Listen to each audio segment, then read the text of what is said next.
They were just 2 corners away from the back door when a toilet flushed. They froze. It was a small sound, but loud enough to shatter the silence. Jumok's eyes widened. "No one was supposed to be awake," Gloria whispered, fear crawling up her spine. The bathroom door burst open. A guard, tall, muscular, groggy, but alert. He blinked as he saw them. At first confused, then suspicious, then furious. "You hey, where are you going?" Gloria stumbled back in shock. Jumok pushed her behind and stood firm, breathing hard. The guard reached for his walkie-talkie, but Jumok was faster. She charged forward, slamming her shoulder into his chest before he could press the button. They both tumbled to the floor. He grunted and tried to pin her down. Gloria screamed. The guard reached out for his waist, a baton. His other hand grabbed Jumok's arm, twisting it. Then, wham! Chucks appeared out of nowhere. Fist clenched like stone, and slammed it into the guard's jaw. The man's head jerked sideways with a crack as he dropped his baton and crumpled onto the corridor tiles. "Move!" Chucks barked, already grabbing Jumok's arm and yanking her up. She was gasping, her elbow scraped, but she nodded. I'm good. Gloria was frozen, trembling, wide-eyed. "No time," Chucks hissed, pushing both women forward. "Go now." They sprinted the final stretch of the hallway, the echo of the scuffle still ringing in the air. Every sound felt magnified now, every second felt borrowed. Behind them, the unconscious guard groaned. But the mission wasn't to fight, it was to escape. They burst out the back door. The maid was still there, holding it open, eyes wide with terror. "What happened?" she asked. "One of them was awake," Jumok said breathlessly, helping Gloria into the van. Chucks didn't respond. He climbed into the driver's seat, slammed the door shut, and started the engine. The van screeched slightly as he reversed. The maid stood still, trembling at the doorway. Inside the van, Gloria was still shaking. "That was close, too close," she whispered. As the van rolled toward the compound gate, Gloria lay low beneath the crates, heart pounding in her chest. Jumok stayed crouched in the back, clutching the side handle, her eyes glued to the rear window. Chucks kept both hands on the steering wheel, his mind racing ahead, calculating every possible obstacle between this moment and the next 10 minutes of freedom. Then, one guard was still standing. He wasn't asleep. He wasn't drugged. He was stationed right at the gate, an older man with tired eyes, chewing a toothpick lazily and scanning the van as it approached. Chucks didn't flinch. He rolled down the window halfway and slowed the vehicle. The guard stepped closer, squinting a little. "You're not the regular guy," the guard muttered. Well, well. If you haven't subscribed to the channel yet, you need to subscribe. As the black vehicle reversed and rolled out of the premises, just across the road, in a dusty, older Toyota Corolla with tinted windows, 3 pairs of eyes watched them go. Jumok, Joy, and Chucks. Their backs were pressed to the seat, barely breathing. Only once the SUV disappeared did Chucks speak. "He knows." Jumok nodded slowly. "And now, he's hunting." Joy's hands trembled slightly as she exhaled. "We need to move, fast." The game had changed. No more shadows. No more questions. Jerry knew. And now, they had to stay 10 steps ahead, or risk becoming ghosts. No room for mercy. The guards returned to Jerry's mansion just after 8 p.m. As the SUV rolled to a halt and the engine cut off, the head of security stepped out first, face stiff with shame. He hated delivering bad news. But this one would set fire to Jerry's temper. They walked briskly past the side gate and into the west wing, the only wing of the mansion with restricted access. Down a short hallway, a black door loomed, guarded by 2 silent men in suits. One of them knocked. "Enter," came the voice. Low, calm, dangerous. The head of security stepped in. Jerry was sitting by the floor-to-ceiling window, dressed in black, sipping red wine from a crystal goblet. He didn't look up, just swirled the glass. "Report," he said, barely above a whisper. The guard cleared his throat. "Sir, we arrived at the Sunrise Motel as instructed. Room 207 was already empty. The receptionist confirmed that the two women had checked out. Jerry's head turned slightly. They checked out? Yes, sir. But there's more. Speak. The receptionist said they weren't alone. A man was with them. A man? Yes, sir. Described as dark-skinned, about 6 feet, beard. That was it. Jerry slammed the wine glass onto the table so hard it cracked, wine spilling like blood across the polished marble. He stood, calm gone. You mean to tell me, not only are they still in Asaba, they've multiplied? No one spoke. Jerry's breathing slowed as he turned fully toward them. I gave you one task. Bring me those pests, and now they've slipped through your fingers like dust. The guard bowed slightly. We take full responsibility, sir, but we believe they're still nearby. Jerry paced slowly now. His voice lowered, but it carried weight. From now on, nobody enters or leaves this compound unless properly checked, not even that stupid maid unless she's escorted. He looked toward the security console by the wall. Double the guards at the gates. I want cameras in every corner, especially around Gloria's wing. If a mosquito breathes near her window, I want to know. If they think they're rescuing Gloria, they've just declared war. Outside, the compound bristled with motion. Guards were repositioned, new cameras installed, the gate locked twice over. Gloria from her window saw the shift and felt the change. She didn't know what had happened, but she could feel it in her bones. The devil was restless. The dining room glowed with morning light, filtered through the tall French windows.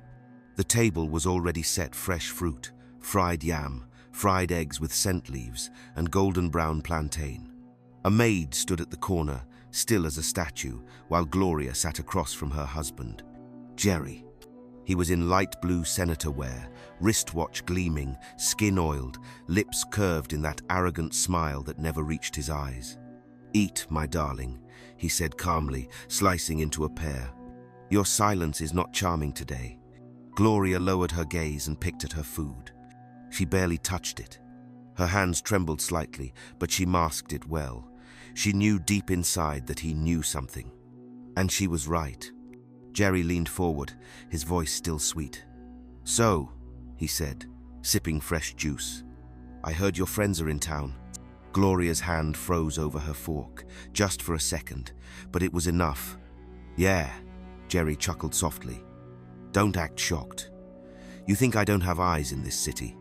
He dropped the glass gently and stared at her, long, hard, deep. They sent you a letter, didn't they? She blinked slowly. And you hid that from me, after everything I've done for you. His voice hardened. She still said nothing. But inside, her heart was racing. Jerry leaned even closer. His smile was gone now, replaced by something darker, a quiet, burning contempt. You know, Gloria, you used to be smart. But lately, all this emotion, this softness, this hope, it's making you stupid. She swallowed. The tears were already coming. But she couldn't cry too loudly. She couldn't give herself away. Maybe I've made you too comfortable, he continued, feeding you, dressing you, loving you. His tone twisted on that last word, loving, like it disgusted him.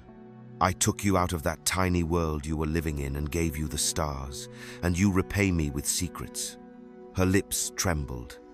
He sat back now, wiped his mouth with a napkin, looked around the grand dining room as though admiring his kingdom. Listen very carefully, Gloria.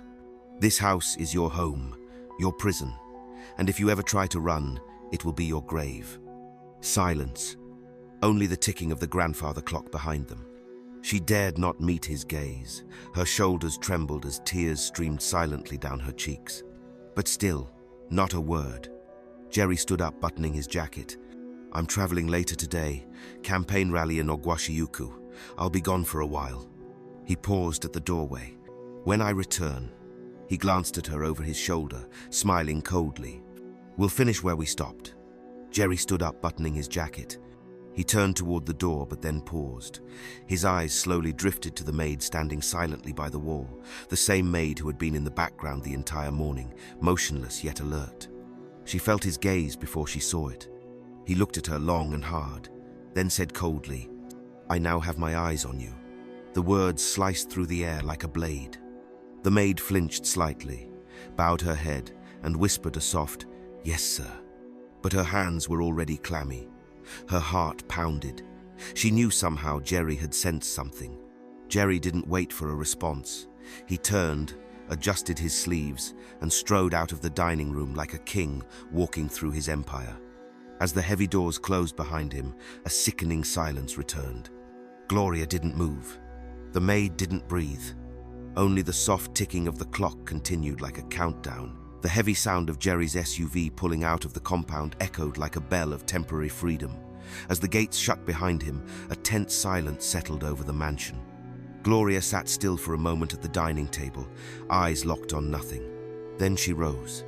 Her steps were slow, controlled the way he trained her to move when he was watching. She didn't head straight to her room. Number Jerry had installed cameras in every hallway, every corner.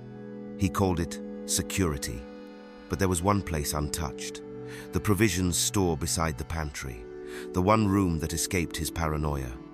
She took the long hallway toward her bedroom, paused halfway, then turned left, toward the store. Her heart pounded. She could still feel Jerry's voice like venom in her ears. "This house is your prison, and it will be your grave." Inside the store, she shut the door behind her and slumped against it. For a second, the silence suffocated her. Then she began to cry. Not like before, these weren't quiet, careful tears. These were the howls of a broken soul trying to claw her way out. Plates clinked faintly in the kitchen as the maid cleared the table. She moved like nothing was wrong, routine, calm, just like she always did. She rinsed the glasses, wiped her hands on her apron, then quietly slipped through the rear corridor. She knocked once, then entered the store. Their eyes met. For the first time, they truly saw each other. Gloria fell into her arms. She wept hard, the kind of tears only betrayal could pull from the bones. "I'm losing myself," Gloria whispered through sobs. "Every day, I wake up, and I'm less than I was the day before. He says I'm his, that I can't leave, that this is all there is for me." The maid held her gently, voice trembling now too. I know." She helped Gloria to sit on a sack of rice, wiped her face. Then, with a deep breath, she said, "You don't know everything. I've been helping you." Gloria looked up, confused. "What? What do you mean? You've had moments like this before when your spirit broke through. Times you'd cry and beg to reach your friends. And I helped you. I always did." She took a deep breath. "But this is the first time you actually remembered afterwards. And that's because of the necklace." Gloria blinked. "The necklace?" The maid nodded. "It's helping you remember. Whatever darkness Jerry used to bind you, that necklace is fighting it." Gloria touched it gently. A tear slid down her cheek. "So I'm not crazy?" "No, madam. You're waking up. It was my phone you used to text your sisters. I gave it to you during laundry day, and when I overheard Jerry on the phone saying he found the letter and was sending men to the motel, I sent a message. I told them to leave immediately." Gloria stared, stunned. "You? Why?" "Because I've seen what he's done to you. How he's turned you into something hollow. At first I was afraid. I told myself it was none of my business. But this morning, he showed who he really was. When he said this house would be your grave."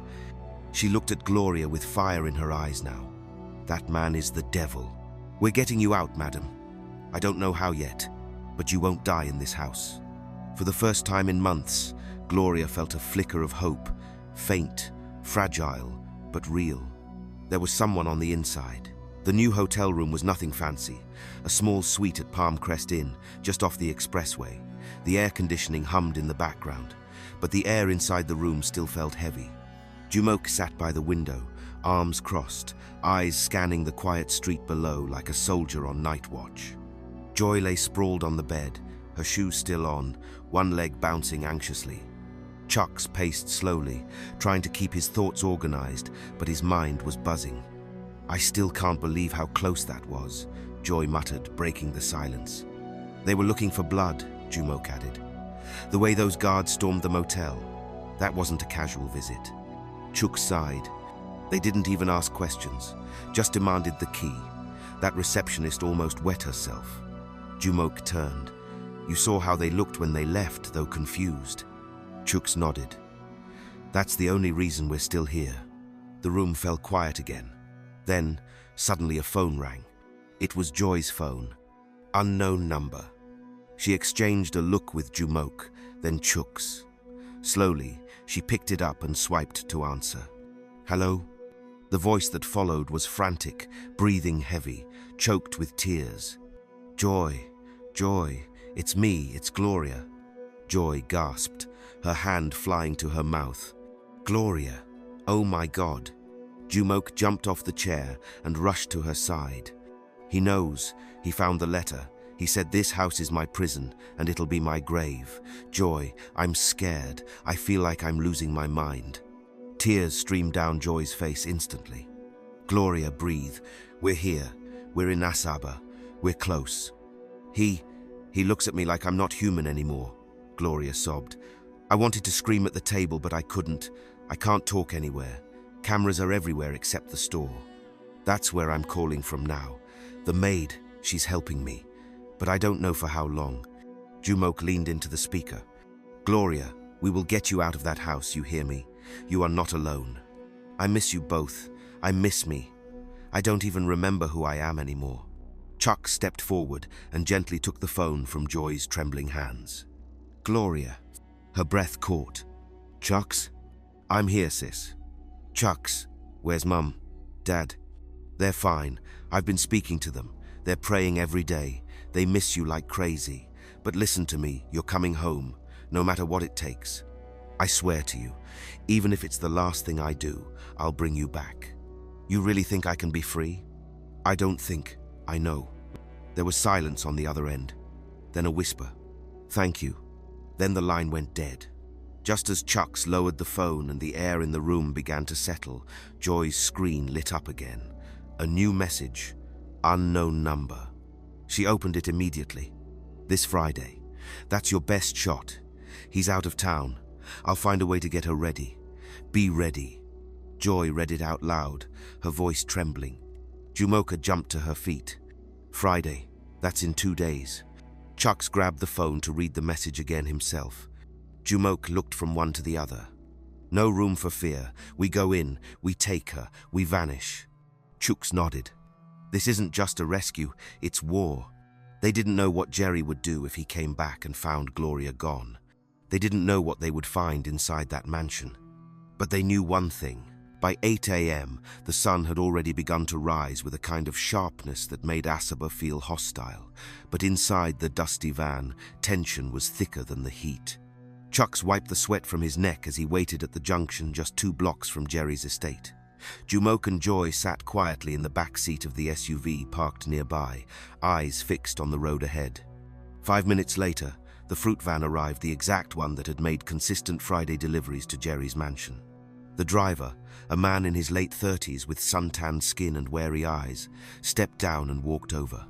You sure about this? He asked Chucks under his breath. Yes, Chucks replied calmly. We've talked about this, just like we planned. They exchanged quick pleasantries, then uniforms. Chucks buttoned the shirt tightly across his chest while the driver handed over the cap. He gave Chucks the keys, patted him once on the shoulder, and got into the SUV with Joy, preparing to drive off in the opposite direction, a diversion plan they all agreed on earlier. Meanwhile, Jumok took a deep breath and climbed into the back of the van, slipping behind the stacked fruit crates and insulated freezer.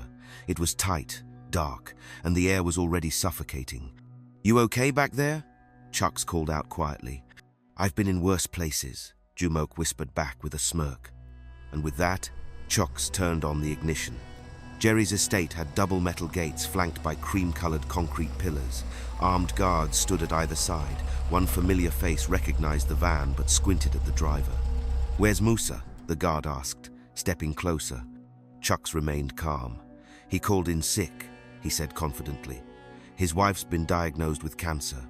He said he needed a few weeks off to deal with it. I'm covering his slot. The second guard narrowed his eyes. He didn't mention anything to us. Chucks offered a tired smile. You know how Musa is, always hiding his business. I just take the keys and do the job. There was a pause. The guard looked at the other, shrugged, then waved him through. Just park beside the kitchen entrance, he said, stepping aside. "Madam's maid will meet you there." "Copy that," Chuck said, suppressing the adrenaline surging through his veins. As the gate rolled open, Chuck drove slowly in each wheel turn, feeling like a countdown. He glanced at the rearview mirror briefly. Jumoke was completely out of sight. They were inside. Phase 1 had worked.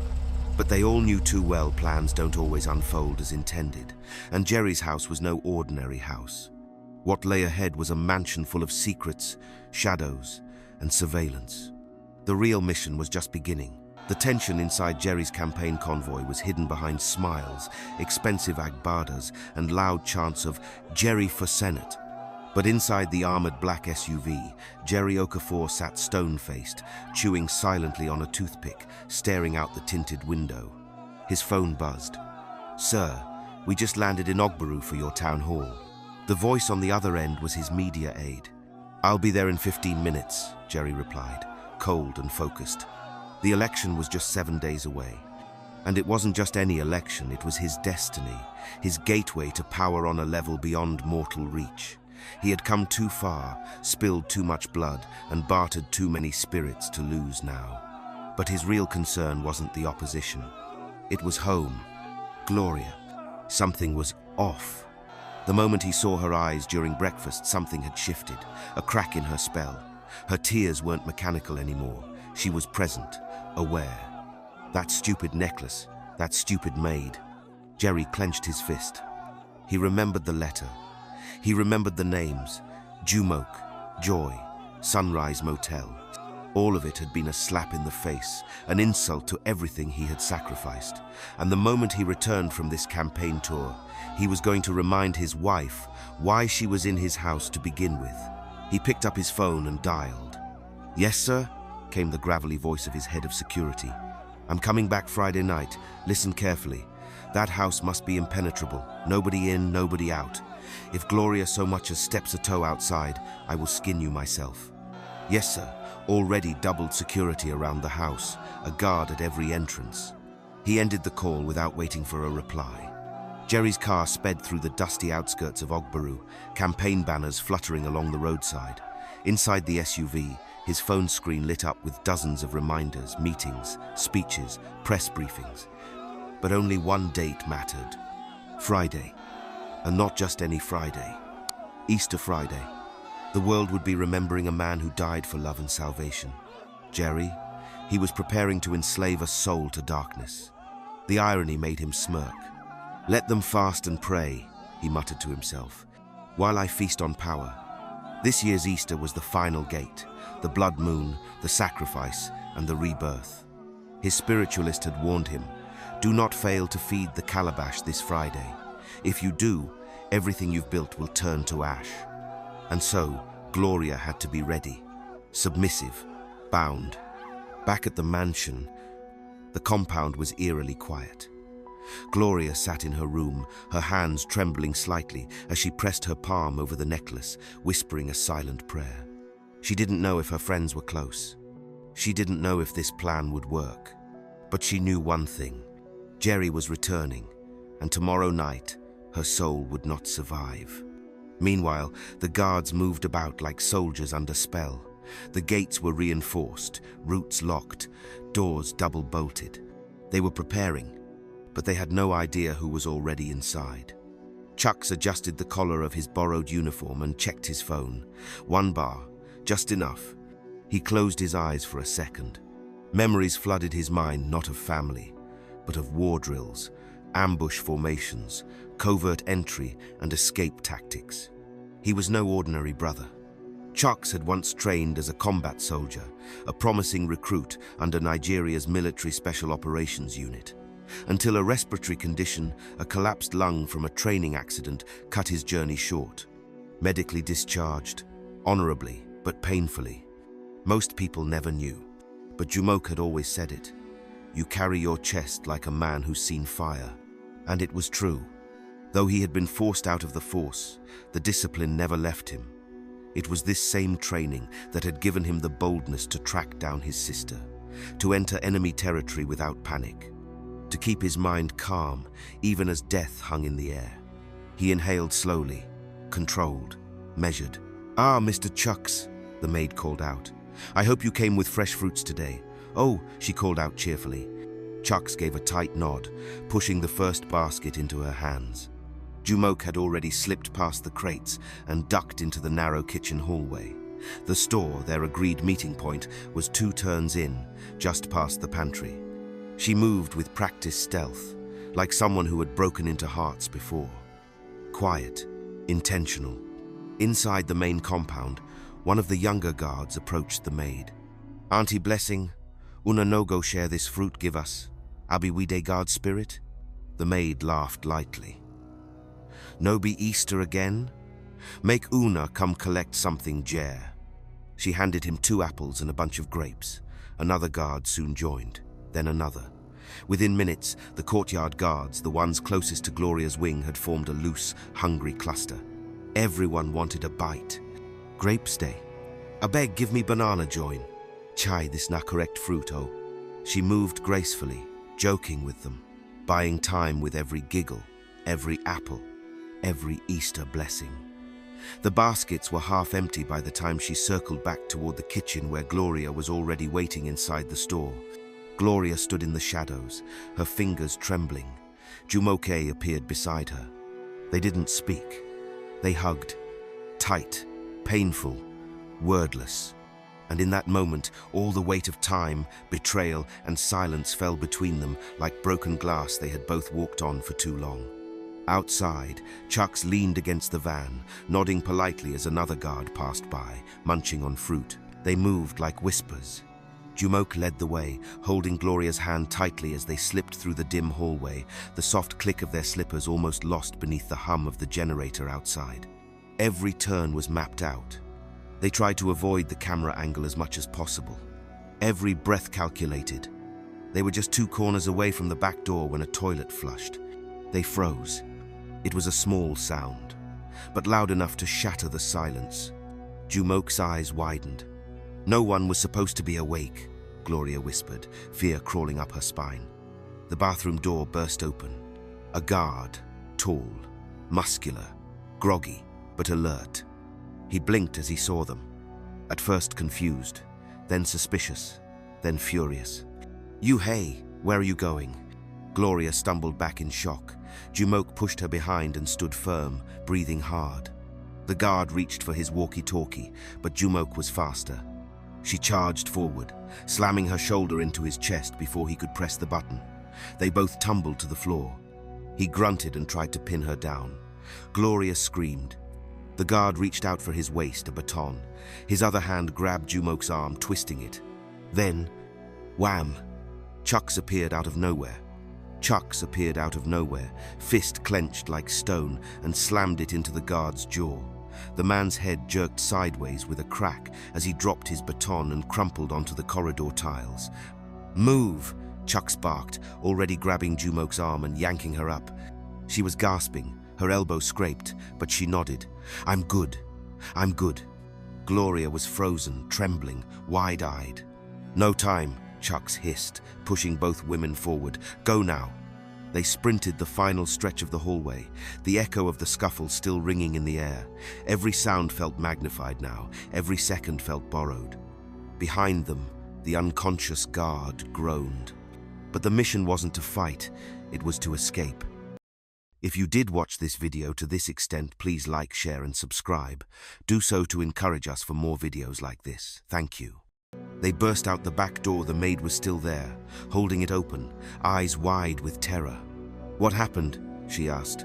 "One of them was awake," Jumok said breathlessly, helping Gloria into the van. Chucks didn't respond. He climbed into the driver's seat, slammed the door shut, and started the engine. The van screeched slightly as he reversed. The maid stood still, trembling at the doorway. Inside the van, Gloria was still shaking. "That was close. Too close," she whispered. As the van rolled toward the compound gate, Gloria lay low beneath the crates, heart pounding in her chest. Jumok stayed crouched in the back, clutching the side handle, her eyes glued to the rear window. Chucks kept both hands on the steering wheel, his mind racing ahead, calculating every possible obstacle between this moment and the next 10 minutes of freedom. Then, One guard was still standing. He wasn't asleep. He wasn't drugged. He was stationed right at the gate, an older man with tired eyes, chewing a toothpick lazily and scanning the van as it approached. Chucks didn't flinch. He rolled down the window halfway and slowed the vehicle. The guard stepped closer, squinting a little. "You're not the regular guy," the guard muttered, suspicious but not alarmed. Chuck smiled casually. "Ah, he's off for the week. Wife's sick. I'm just filling in for now." The guard paused, then chuckled, slapping the side of the van. "Aya, no wahala. You people should manage this Easter o wahala too much for this life." Chucks nodded. "We dey manage, sir. Happy Easter." The guard waved lazily and stepped aside. "You fit. Go." As the gate creaked open, the van pulled forward smoothly and slipped out into the open street.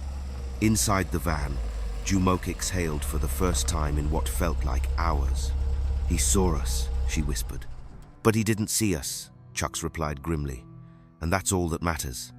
They turned the corner and disappeared into the dusty morning light, leaving behind a house full of silence, a waking danger, and a storm that had only just begun to gather. The conference room inside the Grand Royal Hotel was sleek and silent. Portraits of past political heroes lined the marble walls. Bottled water glistened beside untouched notepads. Jerry sat at the head of the long polished table, surrounded by commissioners, media reps, and a few godfathers who didn't like to be called godfathers. He was calm, confident, wearing a navy blue kaftan, his face aglow with the charm of a man who believed the world was under his feet. "As we all know," he began, voice smooth, "by this time next week, Delta South will no longer be in the hands of old wolves. It will be reborn under me." Polite applause followed. A media aide smiled and nodded. "Sir, the state loves you, no doubt." Jerry was mid-sentence again when his phone buzzed in his breast pocket. He ignored it. It buzzed again, then again. Then a knock came at the door. His head of security slipped in, eyes wide. "Sir," he whispered, leaning close. "There's a situation." Jerry froze. "What situation?" The man swallowed hard. "It's Madame Gloria, sir. She's gone." A beat of silence. "What do you mean, gone?" Jerry's voice had dropped several decibels. "Deadly. She escaped. This morning, through the fruit delivery van." The entire room felt like it stopped breathing. Jerry stood slowly, every inch of his body vibrating with rage. "How?" We don't know exactly. Some of the guards passed out. We suspect the fruits were drugged." "And the maid?" Jerry asked, voice sharp as a blade. "She's missing too." A glass shattered under Jerry's fist as he slammed it down on the table. Everyone jumped. "You fools. I told you this house was a fortress. I told you no one goes in or out." One of the elders at the table tried to speak. "My son, control yourself." The room was silent again. Then Jerry turned slowly to his head of security. "Lock that estate down, turn it upside down, find her, find them. I want them dragged back, dead or alive." He paused, his voice low, guttural. "I swear, on the gods that made me, if I don't get her back by tonight, you all better be dead." The safe house was nothing more than a run-down two-bedroom bungalow hidden behind a row of uncompleted buildings on the outskirts of Asaba. Chucks knew the owner, a retired soldier who owed him a favor, and that was all they needed. The front door shut behind them, and for the first time since dawn, silence. Gloria stood still in the middle of the room, staring at the faded curtains, the cracked television, the tiny fan creaking above. She was free, yet she couldn't breathe. Her hands were trembling. Jumok rushed to lock the door while Chucks pulled the curtains shut. "Sit down," Chuck said, gently guiding Gloria to a mattress on the floor. "You're safe now. You're safe." But Gloria wasn't hearing him. She was whispering to herself. He said the house would be my prison. He said if I ever tried to leave, I would die." Her voice cracked. Jumok knelt beside her. "You're not in that house anymore, Glo. You're with us. You're not alone." Gloria finally looked up, eyes swollen from weeping, voice hoarse from silence. "I remember things now," she whispered. "Not everything, but it's coming back in pieces, like flashes." Chuck sat across from her, watching. The shattered glass still glistened on the floor. Silence hung thick in the room as Jerry's political allies sat frozen, their eyes wide, watching a man they thought they knew unravel before them. No one dared speak first. Then Jerry straightened his kaftan, exhaled, and took a slow step forward. His voice dropped into something smoother, practiced, familiar, but there was still a sharp edge underneath. "My apologies," he said, scanning their faces with that politician's poise. "There's been a family emergency." The Commissioner for Works shifted in his seat. "Is everything all right?" Jerry nodded. "It will be, but I must return to Asaba immediately." The man beside him leaned in. "But the closing press conference?" "Cancel it," Jerry said firmly. "Reschedule for Sunday evening. I'll return in time to finalize our debate prep. But right now..." He stopped, adjusted his wristwatch. "There are matters I must handle personally." The men exchanged glances. Some nodded. Others remained quiet, shaken by the sudden explosion they had just witnessed. No one dared challenge him further. Jerry offered a thin smile, picked up his folder, and turned toward the exit. "Thank you all. We continue this later." As he walked out of the room, his phone was already in hand. "Get the car ready," he barked to his assistant. "I want to be on the road in 10 minutes. He hung up. His eyes narrowed. The vessel had escaped. The ritual night was upon them, and Jerry wasn't just returning to Asaba. He was coming back to reclaim what belonged to him by any means necessary.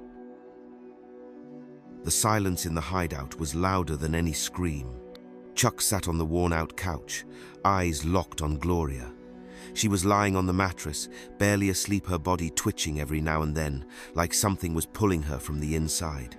Jumok sat beside her, eyes wide open, clutching the same necklace that had started this slow awakening. Chooks hadn't said a word in nearly 10 minutes, but his mind was raging. "This is just the beginning," he finally muttered. "We broke her out, but we've not broken the chains." He stood up, walked outside the front door, and dialed the only number he trusted. The call connected on the first ring. "Pastor," Chucks began, his voice low. "Chucks," the elderly voice responded. "I was expecting your call. We got her out, safely. We're hiding now, far from the estate. But she's not fully okay. Something's still holding her, something strong." There was a brief silence. Then the pastor spoke with weight. "Chucks, I saw it in a dream. Today is Easter Friday. Tonight is the ritual night, the one that has always bound her. At midnight, the spirits will look for her, and they will come whether she's in that shrine or not."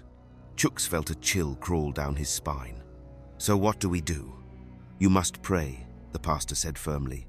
"The veil over her mind has started lifting, but the battle isn't over. The spirits will try to reclaim what was stolen, but you must not be afraid." He paused, then added, "Read Psalm 35, Psalm 27, Psalm 91. Speak them aloud, over her, over yourselves. Keep the house surrounded with prayer. I will join you in the spirit at midnight. We must stand in the gap for her." Chucks nodded slowly, holding back emotion. "Thank you, sir. She was never meant to carry this burden, but God will deliver her tonight. Be strong." The call ended. Chucks walked back inside, eyes a little darker, jaw clenched with purpose. Jumok looked up. "What did he say?" Chucks exhaled. "Midnight is war." Far away, Jerry's convoy raced toward Asaba with hell in its rear view. The SUV tore through the highway like a bullet in the dark. Red and blue campaign flags fluttered violently from the windows as Jerry sat at the back seat, fists clenched, veins bulging in his neck, his eyes bloodshot, his breaths shallow. The silence in the vehicle was thick, even the driver dared not play music. Jerry's phone had already dialed 5 times. Finally, on the 6th ring, the call connected. The hoarse voice of Izin Wosu, the high priest of his covenant, echoed on the other end. "I warned you, Jerry. I told you the vessel must not leave your side." Jerry barked into the phone. "I don't need your lectures right now, Izzy. I need solutions. She's gone, and it's tonight they'll come." Izin Wosu was silent for a beat. Then he said slowly, "Then may the gods show you mercy, because I cannot." Jerry's face twisted. "What do you mean you can't? You're the mouth of the spirits. You made this pact happen. You brought me into this covenant.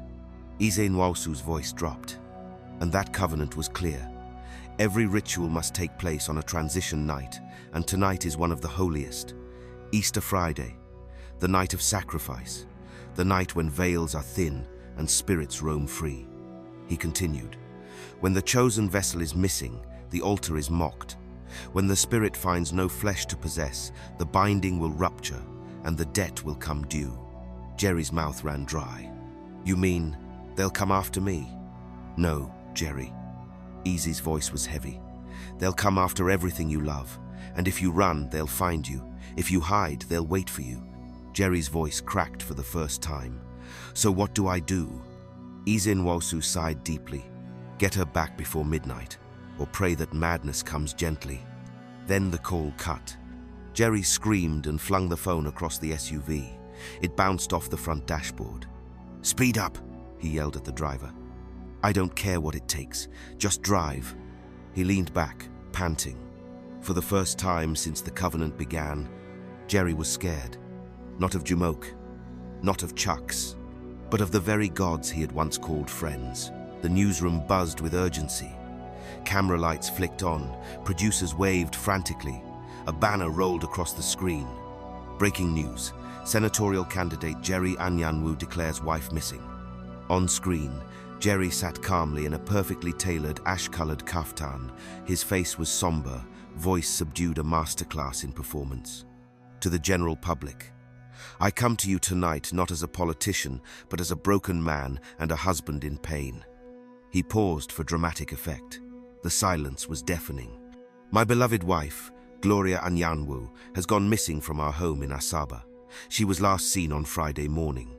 Since then, she has not returned, and all attempts to reach her have failed.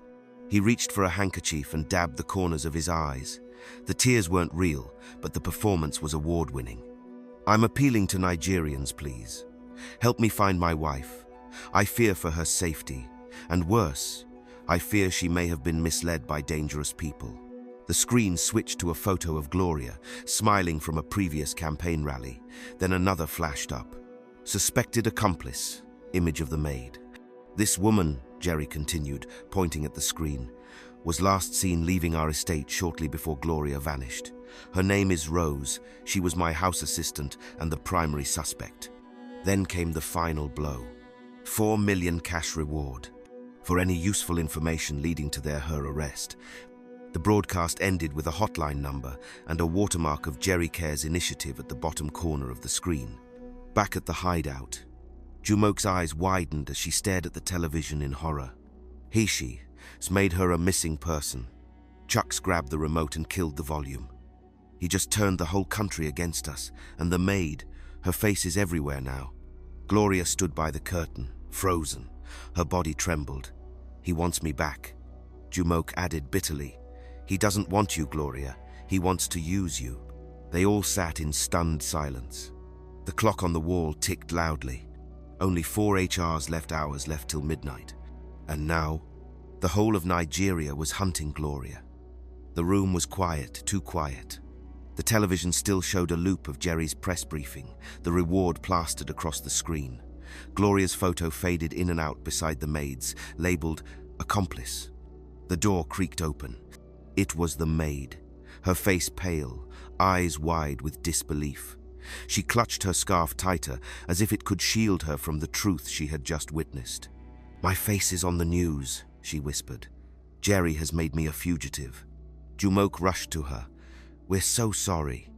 I can't go back home. I can't even call my mother, the maid said, trembling. I don't have anywhere else to go. You're not alone, Chuck said firmly, standing. We'll protect you. You saved Gloria's life. The clock on the wall ticked loudly. 10:01 p.m. Chuck suddenly turned serious. It's time.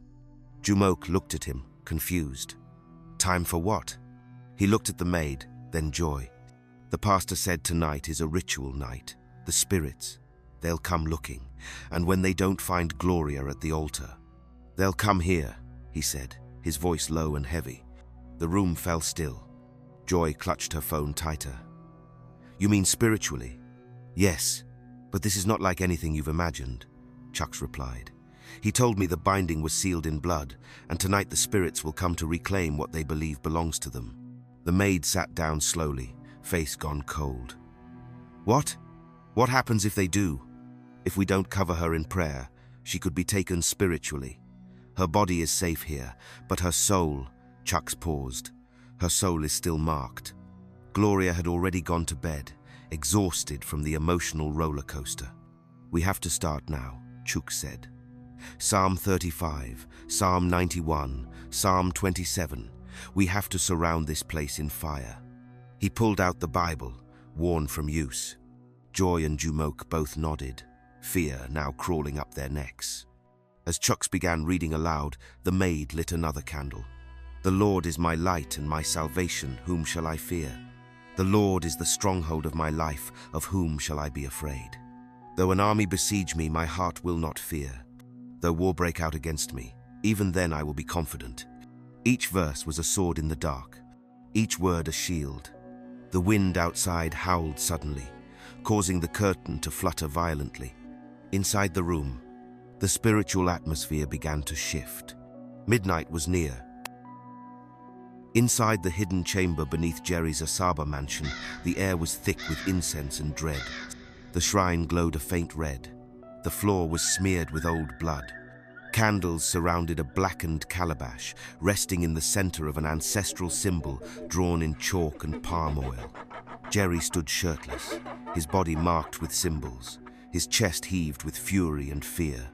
Beside him was Eze Nwosu, the high priest, head shaved, bones hanging from his neck, and staff clutched tightly. The gods will not tolerate a broken covenant, Jerry, Eze warned. There is still time to redeem this. Summon her spirit, bind her. Even if her body is missing, her soul can be drawn back to serve. Jerry didn't answer. He stepped forward and knelt before the calabash. His palms trembled, but he pressed them to the cold ground. Then he began to chant. Spirit of fire, spirit of death, spirit of water, rise and find your sacrifice. His voice deepened unnaturally. The room responded. The flames in the candles danced and flickered violently.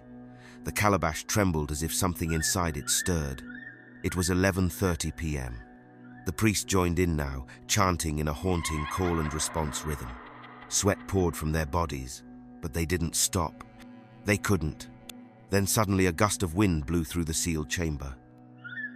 The clock on the wall struck 11:45 p.m. In the dimly lit safe house, a single candle flickered beside the open Bible on Chucks's lap. The sound of scriptures being read filled the room like a low-burning fire. He who dwells in the secret place of the Most High shall abide under the shadow of the Almighty. But suddenly Gloria jerked on the bed. Jumok turned. Gloria! Gloria's body twisted, her breathing ragged.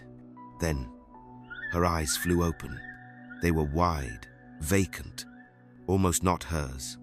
She sat up slowly, her hands trembling. I hear them. Them who? Joy asked, already moving closer. Gloria clutched her chest. They're calling. The spirits. I can hear them. They're in my head. At that moment, the maid dropped the bowl of water she was holding. It's happening. Chuck stood. Begin to pray louder. Now. Meanwhile, in Jerry's shrine, Jerry screamed through the incense smoke. Bring her soul to me. The priest banged his staff against the floor. One more push. We are close. We almost have her. Their voices surged. Their chants grew wilder, faster building like a storm, trying to rip a hole between realms. Back at the safe house, Gloria began to convulse on the bed. Chucks and the squad began to pray aloud. All of a sudden, everyone had become a prayer warrior. No weapon formed against you shall prosper. Every tongue that rises against you in judgment is condemned. Joy clutched the maid and cried out as well. The blood of Jesus, cover her, break every tie. Gloria's voice changed deeper, hollow. He owns me. I belong to him. No, you don't, Chuck shouted, tears in his eyes. Whom the sun sets free is free indeed. At the shrine, suddenly, the calabash exploded. The flames went dark. The priest gasped, staggering back. Jerry collapsed to his knees. What? What happened? The spirit's voice roared from the shadows. Another voice is calling her. Where is the vessel? Jerry froze. His lips dried instantly. She is not present. Silence. Then the flames all flared white, unnaturally bright. The calabash is cracked. The blood circle began to pulse like a living thing, and the chamber itself seemed to groan, as if the shrine knew it had been betrayed. The spirit voice returned. Then the debt is broken, and the debt must be paid. Izenwosu staggered backward. Jerry scrambled to his feet, horrified. No! You were warned, child of dust. The voice boomed, now louder and closer. You were given your throne through her blood. Without her, the throne will rot. Without her, your flesh will be devoured. Back in the safe house, Gloria collapsed into Chux's arms, sobbing, her breath steadying. The room was still. The candles no longer flickered. The shadows had left. Joy sank to the floor. The maid clutched her scarf. Jumok exhaled. Finally, Chux gently laid his sister back on the bed, whispering, "It's not over, but we have tonight." Gloria murmured, eyes fluttering. "I remember now. I remember everything." Eze Nwosu looked him in the eye. "You have 5 days. If her spirit can be evoked again, then she still belongs to this altar. But if she is not brought back within those 5 days, if she stays out of this shrine beyond the 5th night," he leaned forward, his face inches from Jerry Zivo. "The spirits will come for you. Madness will come for you." Jerry swallowed hard. "Then I'll bring her back." Eze Nwosu stepped away. "If you fail, not even I will be able to stop what happens next." A dark silence followed. 5 days to hunt her down. 5 days to undo the beginning of his own end. For 4 days, Chux, Joy, Jumok, the maid, and Gloria remained in hiding. They prayed. They waited. They listened to news of police search parties, increased checkpoints, and rising paranoia across Asaba. But no one came close. And in those 4 days, something changed in Gloria.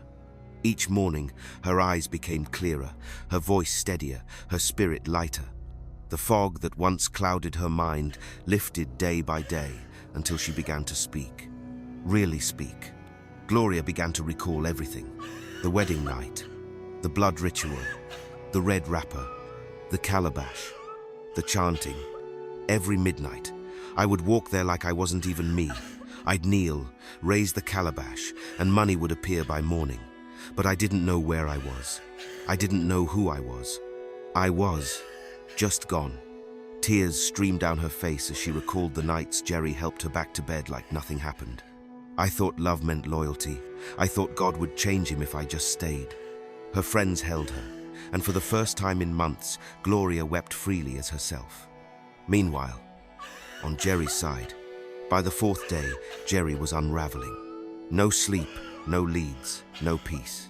He stormed into a different herbalist shrine, this one darker, more desperate. "Just help me. I have 2 days left." The herbalist nodded, handed him a black beaded necklace, and said, "This charm will hold the madness. For now. But if you don't bring her back, nothing in this world can save you." Jerry wore the charm. He didn't care about the cost. He had an election to win. The morning of the victory, election results rolled in. The people had voted in their numbers. Billboards, radio jingles, chants in the streets. Jerry was crowned, the senator-elect of his district. He arrived at the declaration venue in full regalia. Agbada white like clouds, dark shades hiding sleepless eyes, photographers swarming him. A crowd gathered. Applause thundered. His name echoed. Senator Jerry Okonkwo. He stepped up to the podium, smiling like a king. Then he froze. His hands trembled. His smile twitched. He began to laugh, then scream. A bone-chilling scream. Right in front of the crowd. He tore off his beads, clawed at his clothes, dropped to the floor and began to crawl. "Where is she? I need her to complete the ritual. The spirits, they're here. They are calling me." Security rushed in. Cameras kept rolling. Within seconds, the internet exploded. Jerry, the newly elected senator, was dragged off stage in full-blown madness. News headlines. Newly elected senator suffers mental breakdown at victory speech. Gloria, finally safe, walks through a quiet town square hand in hand with her brother and friends. The maid, with her packed bags, waves goodbye and boards a bus heading home, finally free as the town celebrates her as a hero. Gloria said her side of the story to the world and was free to reunite with her family. Please, we really need you to subscribe. We need your support so this channel can grow. Thank you.